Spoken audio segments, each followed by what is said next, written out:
Muy buenos días, hermanos. Es de nuevo una alegría estar aquí con ustedes, un poco mal del virus de la gripe, pero nada, estamos aquí parados y el Señor nos ayudará a terminar el mensaje.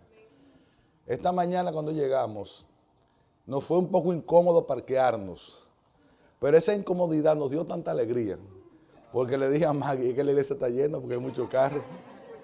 El Señor sigue bendiciendo y el Señor sigue añadiendo aquellos a la iglesia. Y esa es una bendición que es a Él y solo a Él a quien tenemos que darle gracias. Y es sobre ese tema que hoy queremos hablar. Voy a leer un texto en Hechos capítulo 3, capítulo 2, versículo 44 al 47, como una introducción al mensaje de esta mañana.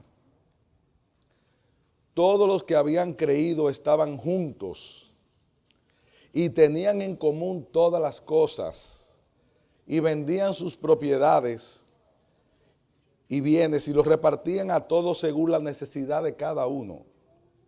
Y perseverando unánimes, esa palabra unánimes en una sola alma, juntos, cada día en el templo y partiendo el pan en las casas, comían juntos con alegría y sencillez de corazón, y otra vez la palabra juntos, alabando a Dios y teniendo favor con todo el pueblo. Y el Señor añadía cada día a la iglesia los que habrían de ser salvos. Vamos a orar. Bendito y alabado Señor, glorificado sea tu nombre. Gracias por los cánticos, gracias por las alabanzas, gracias por esta iglesia. Nosotros te suplicamos ahora que tú que das fuerza al que está débil, que hagas esa obra con nosotros y que no sea nuestro malestar un impedimento para llevar tu palabra y que tu palabra cale en los corazones de todos y que haga la obra para la que tú la has enviado. Sin tu poder, sin tu ayuda, absolutamente nada podremos hacer. Por eso a ti clamamos la bendición, por Cristo nuestro Señor. Amén. Estamos viviendo en un tiempo donde las personas no quieren compromiso. Y esa idea de no tener compromiso lo vemos reflejado en diferentes áreas de la vida. Muchos prefieren un trabajo temprano que un compromiso de un estudio tarde. Muchos prefieren permanecer solteros hasta una edad muy tardía para no adquirir una esposa o viceversa, con cuál comprometerse y tener que trabajar para ella y para los hijos. Otros esperan mucho tiempo para tener hijos, porque los hijos comienzan a ser un estorbo aparentemente y no una bendición de Dios, como Él manda, porque es un periodo de individualismo, donde cada uno quiere vivir la vida en la manera que considera que debe vivirla. Sin embargo, no es el plan de Dios para con su iglesia, ya que Dios llama a la iglesia un cuerpo unido, como lo hemos leído, donde la comunión, el amor y la ayuda de unos a otros es obvia, porque eso es lo que es el cuerpo de Cristo. Un grupo de personas llamadas, escogidas para unirse en un solo espíritu y hacer a través de eso la obra de Cristo en la tierra. El cuerpo visible del Señor es su iglesia. En ese contexto, queremos considerar primero lo que algunos piensan acerca de la iglesia. Y en ese individualismo que estamos hablando, algunos se han convertido en lo que se llama consumidores eclesiásticos. ¿Qué significa un consumidor eclesiástico? Son aquellas personas que van a la iglesia un domingo, van un día a una porque les gustan los cánticos, la semana que viene van y prueban en otra porque les gusta la predicación, la otra semana van a otra porque tiene un grupo pequeño, o simplemente están un tiempo en una, alguien le habla de otra iglesia y se va para la otra, están allí hasta que ya no les interesa más estar en ese lugar, y entonces vuelven a la otra y viven de iglesia en iglesia. Y aún peor, aquellos que son consumistas desde su casa. ¿Qué significa eso? ¿Y para qué yo voy a ir a la iglesia, a cambiarme, a tener que vestirme y tomar un vehículo para ir, cuando yo tengo en la televisión como 10 o 15 mensajes que yo puedo escoger? Si ese es tu pensamiento, hermano, debo decirte que estás completamente errado. Hay otros que no son así, sino que ellos van a la misma iglesia tan frecuentemente como van los miembros.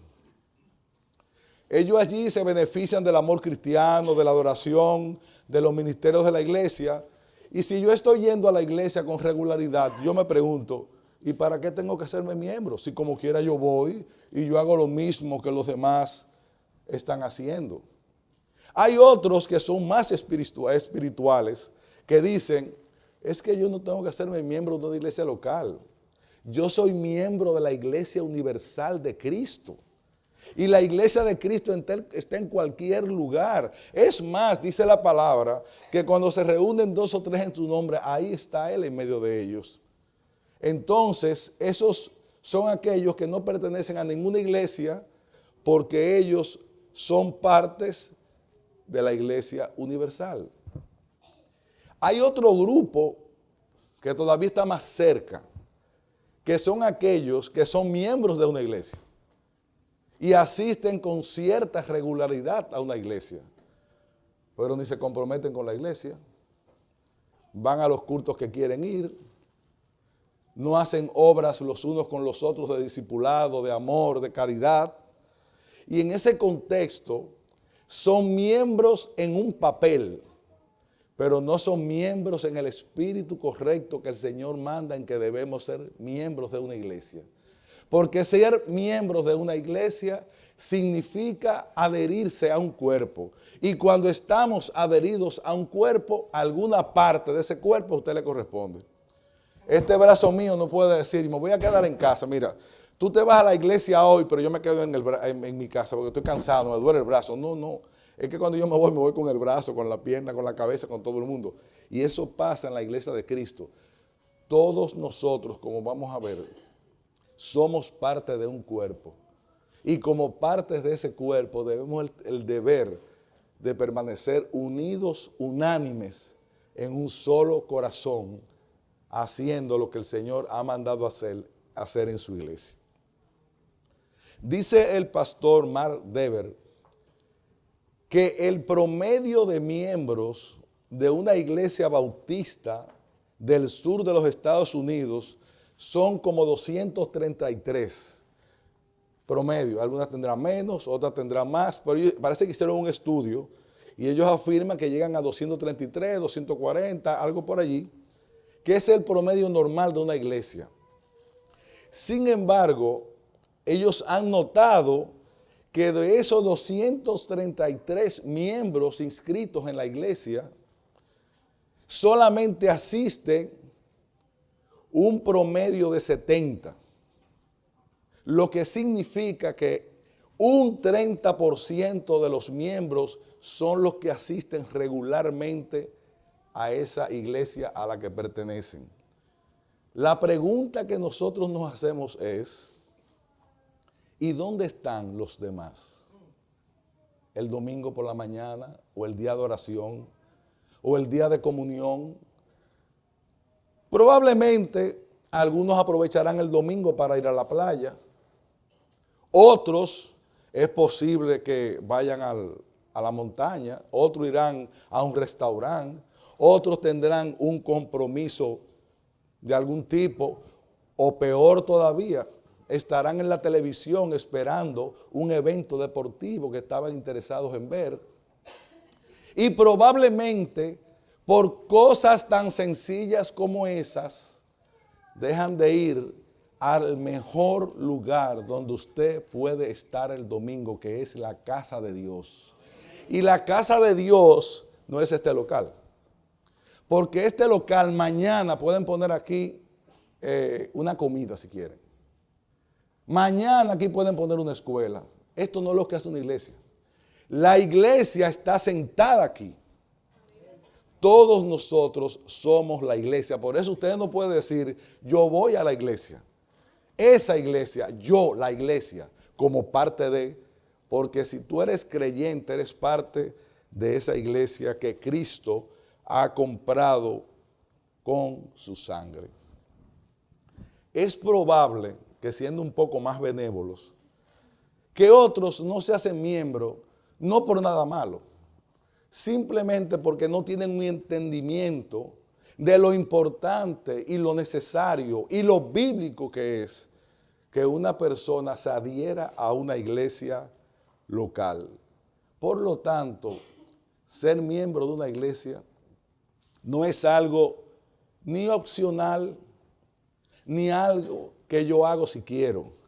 Es algo que el Señor me manda y que debo hacer desde el momento que me he convertido al Señor y lo he aceptado como mi Salvador. Otros piensan que es una tradición ir a la iglesia. No, la iglesia fue instituida en el libro de los Hechos, como leímos ahorita, y permanece desde esos días hasta nuestros días. Y se supone que esa iglesia, que es guardada y cuidada por Cristo, tiene allí aquellos que Cristo ha llamado a un lugar determinado con un propósito determinado. Por eso, lo primero que tenemos que ver, luego de haber visto razones por las cuales alguien no se hace miembro, pruebas de que la iglesia es algo que el Señor manda en su palabra en el Nuevo Testamento. Lo primero que tenemos que ver es que la palabra iglesia viene de una palabra que tiene dos palabras que la componen en griego. Eclesia, kaleo. Dice que esa palabra es decir, algo que es fuera del grupo. Y kaleo significa llamados. ¿Qué es la iglesia entonces?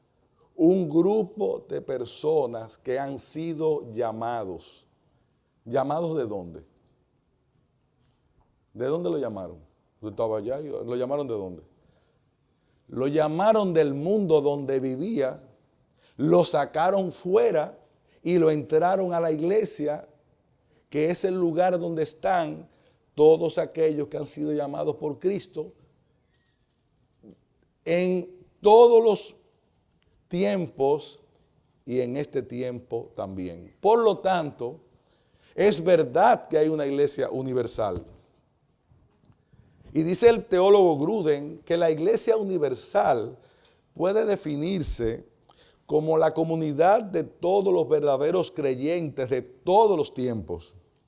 Esta definición entiende a la iglesia constituida por todos los que son y fueron verdaderamente salvados. Pablo dice en Efesios capítulo 5, versículo 25, Cristo amó a la iglesia y se entregó por ella. ¿A qué iglesia? ¿A esta iglesia? No, a la iglesia universal. Nosotros tenemos el privilegio de pertenecer a la misma iglesia universal que Pablo. ¿Usted sabía eso? Que esos nombres de héroes de la fe que usted ve en el Nuevo Testamento pertenecen a esa iglesia universal a la que usted pertenece. Pero más que eso, esa iglesia universal es lo que compone el cuerpo de Cristo. Es la que está formada por todos aquellos que en diferentes épocas, diferentes naciones y diferentes lugares han sido llamados para pertenecer a este cuerpo glorioso. Mire, hermano, esto no es un club. ¿Usted sabe eso? Uno en el club va cuando quiere y paga membresía. Cuando usted se convirtió, usted entró al cuerpo, no al club.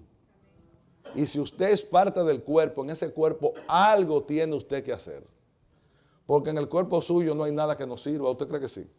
Y si no sirve hay que operarlo, hay que arreglarlo, porque se supone que todas las partes del cuerpo tienen una labor. Y es así como Dios lo ha diseñado. Por otro lado, esa iglesia universal es la que Cristo en Mateo 16, 18 dice, yo también te digo que tú eres Pedro, y sobre esta roca edificaré mi iglesia, y las puertas del Hades no prevalecerán contra ella. De acuerdo a ese texto, hay iglesias en el tiempo que han cerrado. Y tú puedes decir, pero no di que las puertas del Hades no prevalecerán contra ella. No, porque ahí está hablando de la iglesia universal. Por eso es que podrán atacar la iglesia de 1000 maneras. Podrán querer acabar con todos los cristianos y la iglesia de Cristo va a continuar porque Él lo prometió. Puede ser que una iglesia falle en un lado. Puede ser que una iglesia la cierre en otro lado. Pero lo que es la iglesia universal, el Señor ha prometido guardarla y protegerla hasta el fin de los tiempos. Y una muestra muy fácil tenemos nosotros. Cuando el Señor dijo esto, todavía no había comenzado la iglesia como una institución y como tal. Han pasado 2000 años perseguida, vilipendiada, acabada, traicionada, otros que han hecho, pero la iglesia permanece. ¿Por qué? Porque el Señor lo prometió. Por otro lado, en Efesios capítulo 3, versículos 8 al 10, dice el apóstol, a mí, que soy menos que el más pequeño de todos los santos, se me concedió esta gracia, anunciar a los gentiles las inescrutables riquezas de Cristo y sacar a la luz cuál es la dispensación del misterio que por los siglos ha estado oculto en Dios, creador de todas las cosas, a fin de que la infinita sabiduría de Dios sea ahora dada a conocer por medio de la iglesia. Y esa iglesia que está hablando ahí es el cuerpo universal, en los principados y potestades en los lugares celestiales. En Efesios 3, 20 al 21, y aquel que es poderoso para hacer todo mucho más abundante de lo que pedimos o entendemos, según el poder que obra en nosotros, a Él sea la gloria en la iglesia y en Cristo Jesús por todas las generaciones, por los siglos de los siglos. Esos textos nos hablan claramente de que hay una iglesia universal que ha estado por todos los siglos y que aún en el día de hoy permanece. Sin embargo, es curioso que de 114 veces que se menciona la palabra eclesia en el Nuevo Testamento, unas 90 veces se está refiriendo a la iglesia local, no necesariamente a la iglesia universal. Entonces, ¿qué diferencia hay entre la iglesia local y la iglesia universal? Bueno, lo que hemos dicho, que la iglesia universal está compuesta por todos los creyentes de todos los tiempos, está compuesta por todas las iglesias locales de todos los creyentes en todos los tiempos y en todos los lugares, pero que en el Nuevo Testamento aparece lo que es la iglesia local, donde se supone que todo aquel que conoce al Señor se integre a un cuerpo específico en un lugar específico.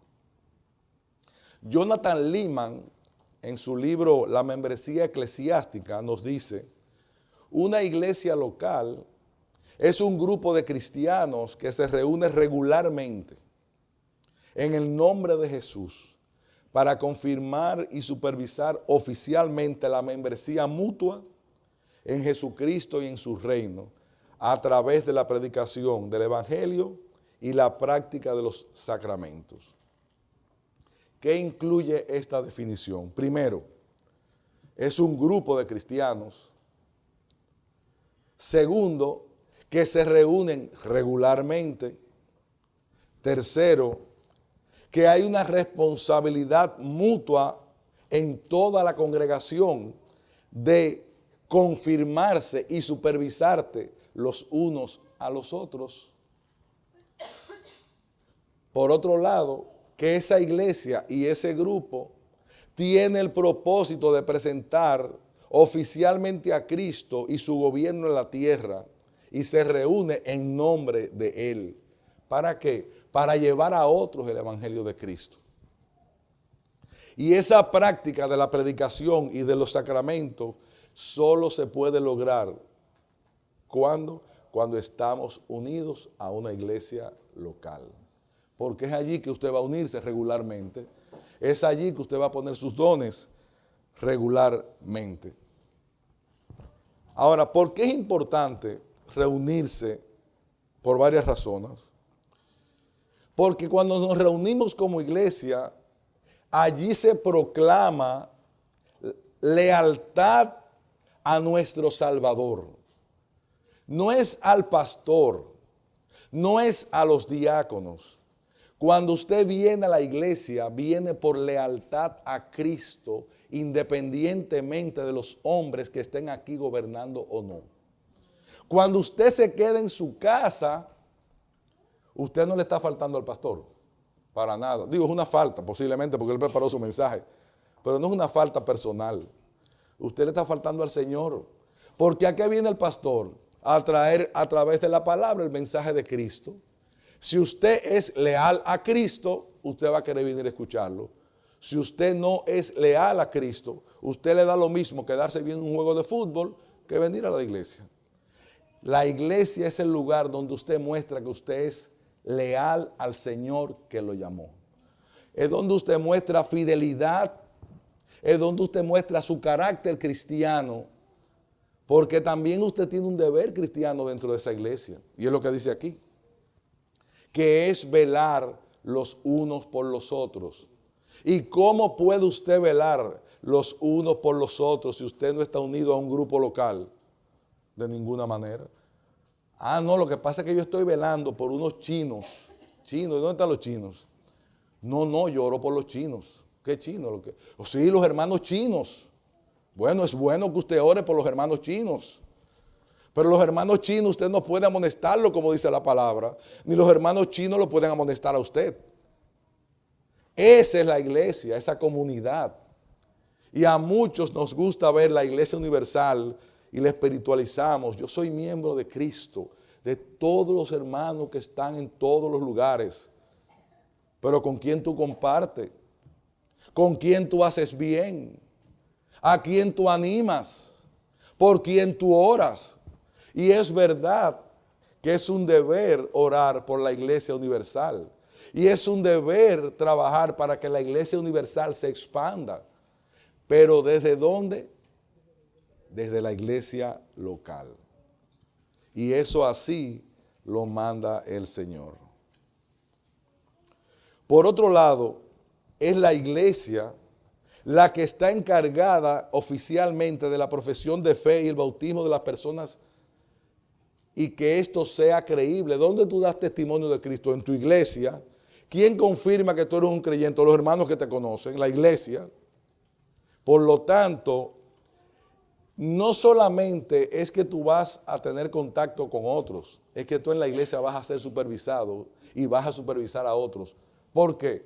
Porque tú tienes el deber de guardar el cuerpo de Cristo. Y como tú eres parte del cuerpo y tu hermano también, es allí donde eso se da.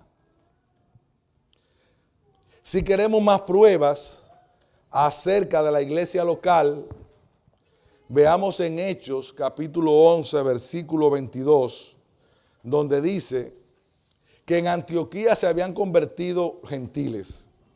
Y la noticia de esto llegó a oídos de la iglesia de Jerusalén y enviaron a Bernabé y a Antioquía. Y aquí se está hablando de una iglesia específica, la de Jerusalén. Y de esa iglesia enviaron a Antioquía, a otra iglesia específica que estaban en Antioquía. Ellos no fueron a la ciudad de Antioquía a decir, ¿dónde están los creyentes aquí? Ah, mira, hay unos allí, otros allá. No, ellos fueron a la iglesia. En Hechos 2:5 dice, así pues, Pedro era custodiado en la cárcel, pero la iglesia hacía oración ferviente a Dios por él. ¿Qué iglesia? La iglesia local que sabía que Pedro estaba preso, que se reunía para orar por él. En Hechos 14, 24, 27, Pablo y Bernabé, pasando por Pisidia, atravesaron Panfilia. Y después de hablar la palabra en Pergue, bajaron a Atalía. De allí navegaron a Antioquía. Cuando llegaron y reunieron a la iglesia, informaron de todas las cosas que Dios había hecho con ellos y cómo había abierto a los gentiles la puerta de la fe. Ellos convocaron a un grupo específico para decirle estas cosas. En Hechos 18:22, al desembarcar en Cesarea, subió a Jerusalén para saludar a la iglesia y luego descendió a Antioquía. ¿A qué iglesia? A una iglesia específica. Ellos iban a un lugar porque en ese lugar había un grupo de creyentes que se reunían. Todavía en Romanos 16 dice lo siguiente: saludad a Priscila y Aquila, mis colaboradoras en Cristo Jesús, las cuales expusieron su vida por mí, a quienes no solo doy gracias, sino también todas las iglesias de los gentiles. Saludad también a la iglesia que está en su casa. En la casa de estas hermanas y este hermano había una iglesia local. Él no mandó a saludar a todos los que estaban en ese lugar, no, a los que están en ese lugar específico que se reunían en casa de estos hermanos. Si quieres más pruebas, te voy a dar los textos de 1 de Corintios 19, Colosenses capítulo 4, 15, Gálatas 1:1 en adelante, 1 de Tesalonicenses 1:1 y 2. Y en el libro de Timoteo aparece un ejemplo que es muy revelador. Déjenme tomar un poquito de agua.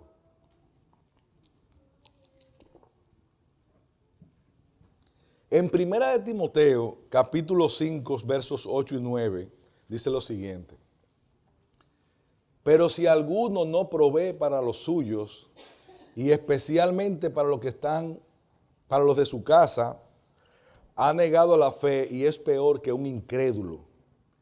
Que la viuda sea puesta en la lista solo si no es menor de 60 años. ¿En qué lista? Era que ponían las viudas indefensas. En la lista de la Iglesia Universal. Mira, a las viudas que están en este lugar, ponlas en la lista de la iglesia que está en Francia. No. En la lista de la iglesia que visitamos todos y conocemos quiénes son esas viudas. Porque así como había una lista para las viudas, parece que había una lista para los miembros. Y de esa lista de miembros, habían unas que eran viudas. Y decían, mira, esas mujeres que están indefensas, ayúdenlas. Pero ellos sabían quiénes eran esas mujeres. Por otro lado, si vamos a la función esencial de un pastor, ¿cuál es la función esencial de un pastor? Si alguno anhela obispado, buena obra desea. ¿Qué es el obispado? Un sobrevedor, un cuidador, un supervisor, lo que significa que ese hombre que ha sido puesto por pastor tiene a su cargo un grupo específico de creyentes que debe supervisar. Imagínese usted que a usted le digan ahora, no, el hermano Michelén es pastor de la iglesia de Miami. Ajá, sí, él tiene que pastorear a todas las iglesias de Miami. Él tiene que ver, no. Él puede ser pastor en una iglesia específica o en Santo Domingo por igual. Por eso cuando el Señor te manda a supervisar una grey, te está pidiendo que la supervises porque tú vas a dar cuenta por esa grey. Y cómo Dios te va a pedir que des cuenta por aquellos que están dispersos en diferentes lugares, no. Tú vas a dar cuenta por aquellos que pertenecen a una iglesia local que tú estás pastoreando, cuyos nombres tú conoces. Por eso es que dice que los pastores darán cuenta. Y que un requisito de los pastores es que gobierne bien su casa, teniendo a sus hijos sujetos con toda dignidad. Pues si un hombre no sabe gobernar su propia casa, ¿cómo podrá cuidar de la iglesia de Dios? ¿A qué está comparando la iglesia aquí? A una familia donde hay un hombre que gobierna, que está atento, que está supervisando, que está sobreviviendo. Pero si no es en el contexto de una iglesia local, este hombre no puede ejercer ese oficio que se le está demandando. Por otro lado, dice la palabra en Hebreos capítulo 13, versículo 17, obedeced a vuestros pastores y sujetaos a ellos, porque ellos velan por vuestras almas, como quienes han de dar cuenta. Permitidle que lo hagan con alegría y no quejándose, porque eso no sería provechoso para vosotros. Obedeced a vuestros pastores.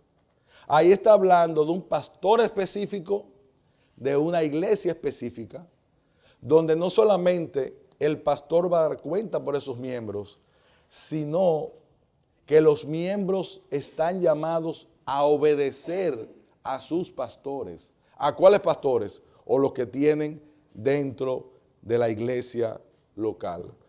Porque ¿cómo podría funcionar un liderazgo correctamente si nosotros no queremos someternos a él? Ahora usted puede decir, ajá, y si el pastor donde yo voy no anda bien y yo no creo que deba ser pastor y yo no estoy de acuerdo con él, eso es muy fácil, la palabra de la salida. Vaya y hable con él y dígale eso. Y si no te oye ni cambia, vaya a una iglesia donde usted tenga un pastor que lo pastoree correctamente. Ahora, cuando usted entre a esa iglesia, sabe que está sujeto a ese pastor y que le debe cierta sumisión y obediencia. ¿Por qué? Porque él está puesto por Dios ahí para gobernar. ¿El qué? La iglesia local donde Dios le ha colocado. Es una carretera de dos vías. Los pastores supervisan, los miembros se dejan supervisar.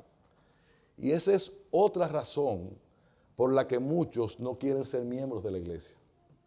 Yo no, yo quiero mi libertad. Eso de que me estén chequeando que si yo ando mal o ando bien. ¿Usted sabe por qué Dios le mandó a un pastor? Para cuidar su alma. Para eso fue que se lo mandó. Entonces, si usted no quiere ser cuidado en su alma, posiblemente tiene que examinarse si usted es creyente. Porque todo creyente anhela el cuidado de su alma. ¿O no es así? Por eso, hermano, hermana o visitante, si tú estás aquí y no eres miembro de una iglesia local, que quiera Dios sea esta, pregúntate por qué razón tú no eres miembro. Cuestiona tu motivación. A lo mejor no hay una motivación incorrecta.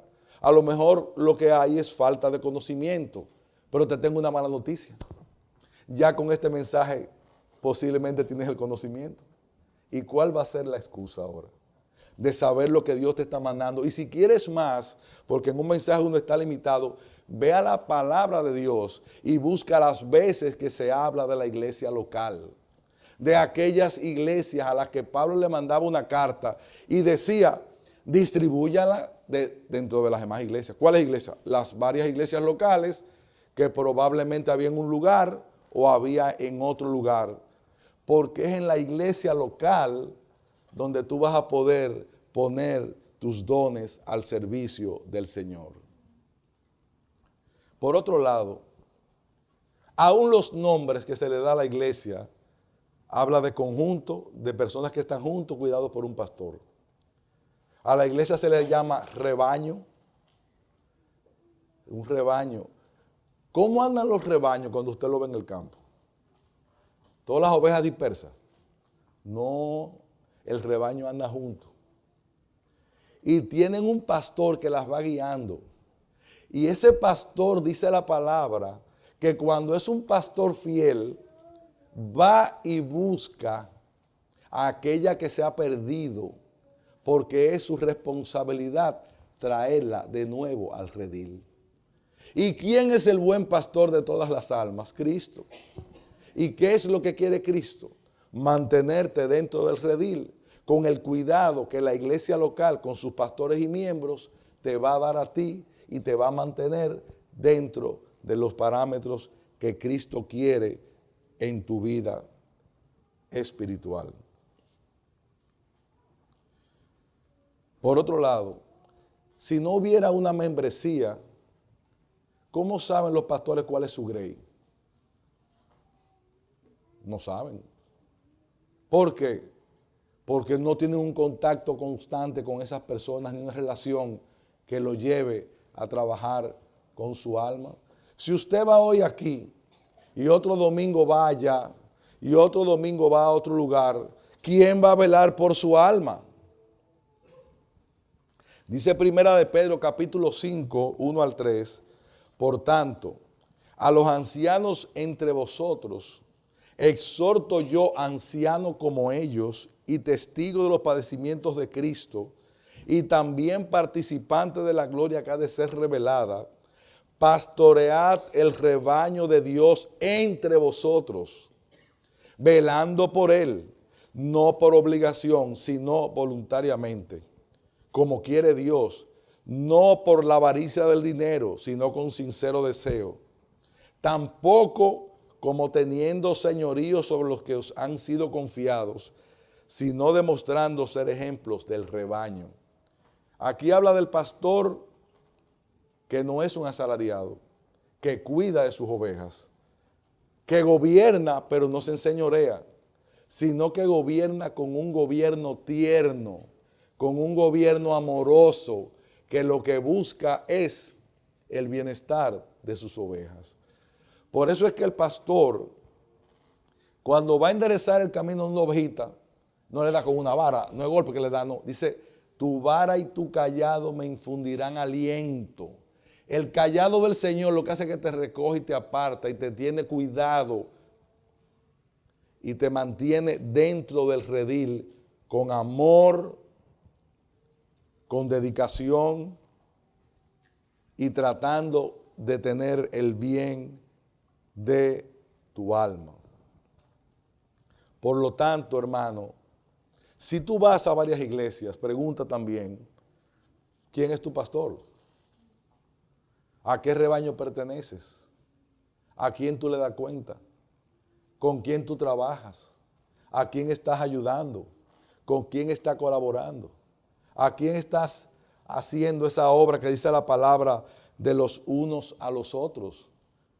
Y eso solo se puede lograr dentro del contexto de la iglesia local. Por otro lado, la palabra manda la disciplina a aquel que no anda correctamente en el cuerpo de Cristo.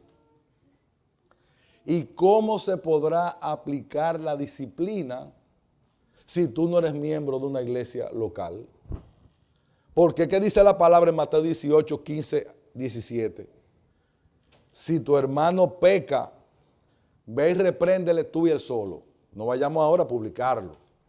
Yo encontré un hermano pecando y de inmediato voy y se lo digo a todo el que veo. No, lo que dice ahí.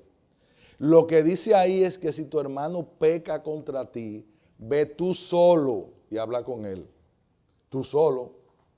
No ponga 20 gente a orar por el pecado de tu hermano, tú solo. Si no te oyere, ¿qué tú haces? Vas con otro hermano, le dice, mire mi hermano, usted no me ha oído, usted no me ha hecho caso. Yo vine aquí con este hermano que es un hermano fiel, que usted quiere mucho, para que hablemos de que usted está en una situación de pecado.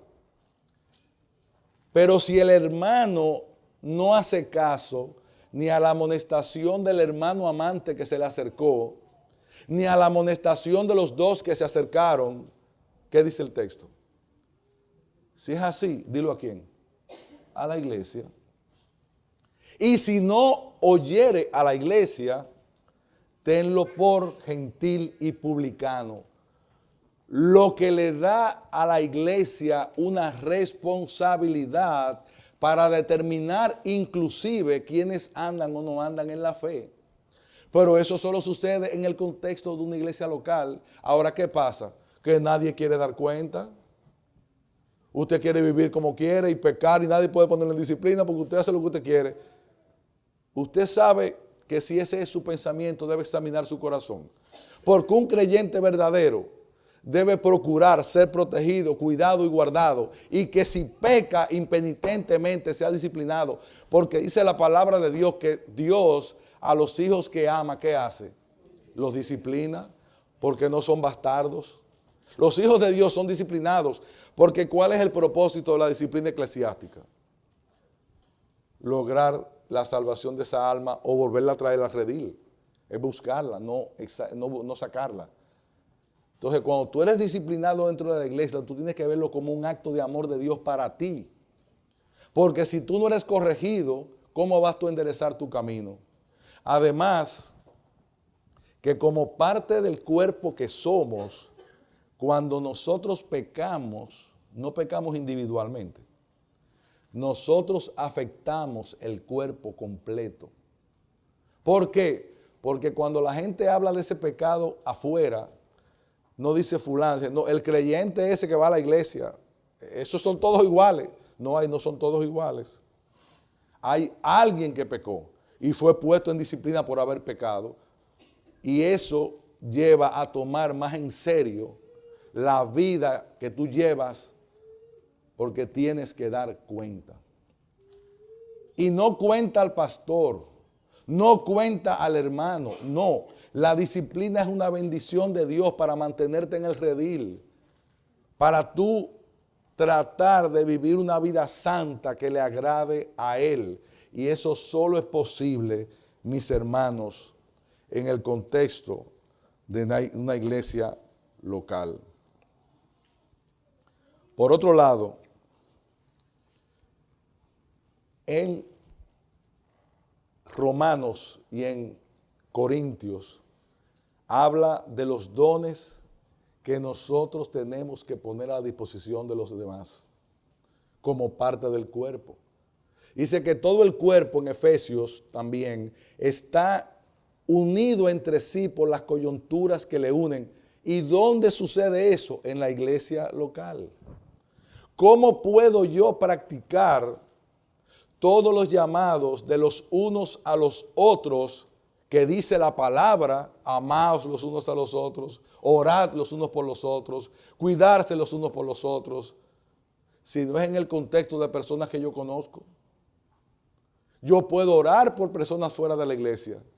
Yo puedo colaborar con personas de otra iglesia. Yo puedo orar inclusive por personas que no conozco. Pero se supone que esos unos a los otros que manda la palabra se dan dentro del contexto de una iglesia donde todos como unánimes en un solo corazón practicamos los sacramentos, escuchamos la palabra y velamos por el bienestar de la comunidad. Por lo tanto, si tú eres parte del cuerpo y no eres miembro de esta iglesia o de otra iglesia, pregúntatelo. Pregúntate dónde tú estás poniendo tus dones al servicio, porque si no lo estás haciendo, probablemente en algo estás fallando. Por otro lado, y finalmente, si ser miembro de una iglesia local es un llamado de Dios y está muy claro establecido en la palabra, ¿qué te impide hacerlo? Piénsalo. Tu libertad, el no querer que te supervisen, el no querer dar cuentas, el no querer tener un compromiso cada domingo o cada viernes o cada martes o cada sábado como ustedes se reúnan. O el no querer poner a tu disposición unos dones que Dios te ha dado y que a lo mejor no estás usando, pregúntatelo. Si esas son tus motivaciones, hermano, está cerrado. Y si en tu corazón no está el deseo de cumplir con ese mandato, examina también tu corazón. Porque probablemente tampoco has sido llamado fuera. Y eres simplemente un asistente a una reunión que escucha algo que le parece bonito un domingo y que el otro domingo nos deja igualito. Porque lo que se da cuando la iglesia de Cristo se reúne es algo muy especial. Es más, yo le voy a decir algo, y a lo mejor a ustedes les pasa a algunos. Hay veces que uno tiene que quedarse en su casa por una enfermedad, por alguna razón, y ve un mensaje desde su casa. Usted piensa, lo percibe igual que cuando está en la iglesia. Usted sabe lo bueno que es llegar aquí por la mañana y preguntarle a la hermana fulana de cómo sigue su hija, que cómo está su salud. Yo oré por ti. Qué bueno verte.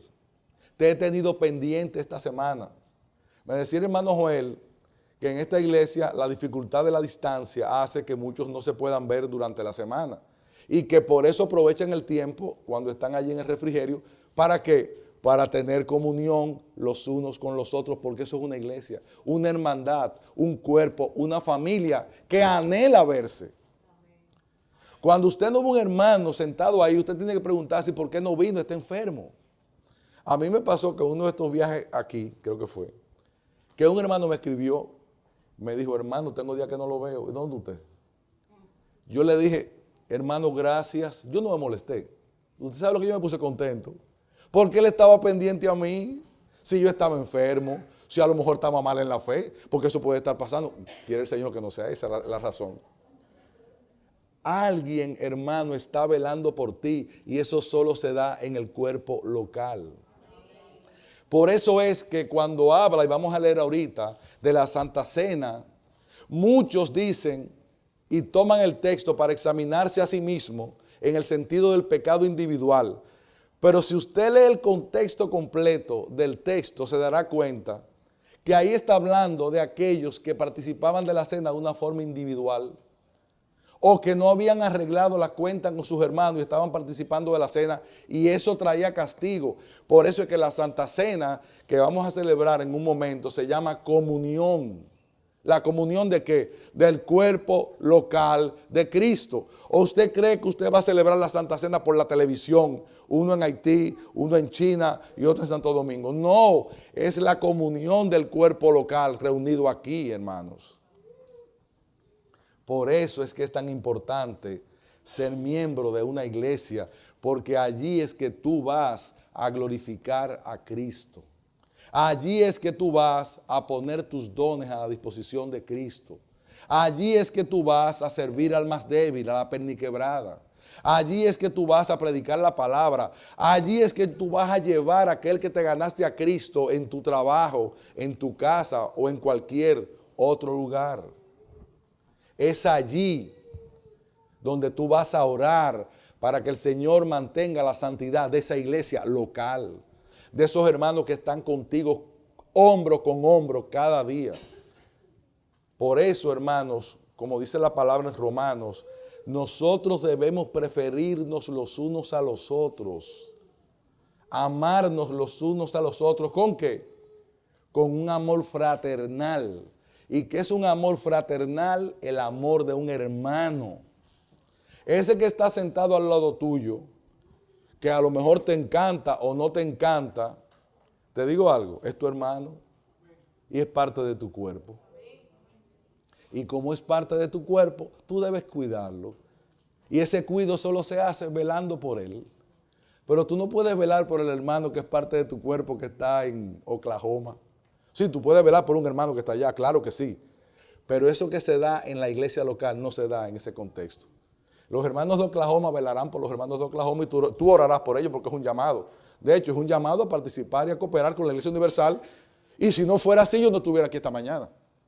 Porque mi amor y el amor de los pastores por la Iglesia Universal nos manda a venir aquí a predicar la palabra y estar con ustedes aún sin pertenecer todavía a la iglesia. Yo espero que algún día me hagan miembro, ¿cómo se llama eso? Miembro honorario, asociado, una cosa de eso. A lo mejor alguno no me quiere, pero está bien. No, mis hermanos, es ese anhelo porque la iglesia de Cristo se expanda que nos lleva a ir a otros lugares. Pero ese otro lugar tiene que ser una iglesia local. Entonces, ¿cuál es el llamado en esta mañana? ¿Qué estás esperando? ¿Qué estás esperando? para unirte a este hermoso cuerpo de Cristo que está en este lugar, para que siga creciendo, para que siga siendo bendecido, para que tú seas parte de esos regalos que Dios ha dado a los demás. Para que cuando la gente en la calle los vea, diga, esos son de verdad. Míralos cómo se aman. Que fue lo que hizo que los romanos vieran a los cristianos con otros ojos. Esa gente se amaba, se cuidaba, se protegía. Eso, hermano, es el cuerpo local. Y yo te hago una pregunta, ¿no es acaso eso una bendición? Pues sí. Entonces, si es una bendición, ¿qué estás esperando para obtenerla? Quiere el Señor que si alguno aquí no es miembro, o que si alguno aquí es miembro y no está ejerciendo como miembro, hoy sea un día para pedir perdón al Señor. Y sea un día para meditar en mi propio corazón. Y sea un día para tomar una decisión. Dice el Señor que Él es bueno en perdonar. Dice el Señor que Él está a la puerta. O sea que solamente pedir perdón y hacer lo que tienes que hacer. No sea como aquellos que oyen y olvidan, sino aquellos que oyen y lo ponen en su corazón. Que por alguna razón el Señor mandó este mensaje en esta mañana. Si te ha tocado a ti, pídele a Dios que obre y haga su obra. Vamos a orar. Bendito Señor, Dios y Padre, te damos muchas gracias por la palabra. Te pedimos, oh Dios, que la debilidad del predicador no haya sido un impedimento, sino que tú hayas obrado en el corazón de todos los que estamos aquí en esta iglesia local, para que podamos recibir la bendición de pertenecer a ella y ayudarla a seguir siendo hermosa delante de Cristo. Sé con nosotros ahora, Padre, y danos tu bendición por Cristo nuestro Salvador. Amén.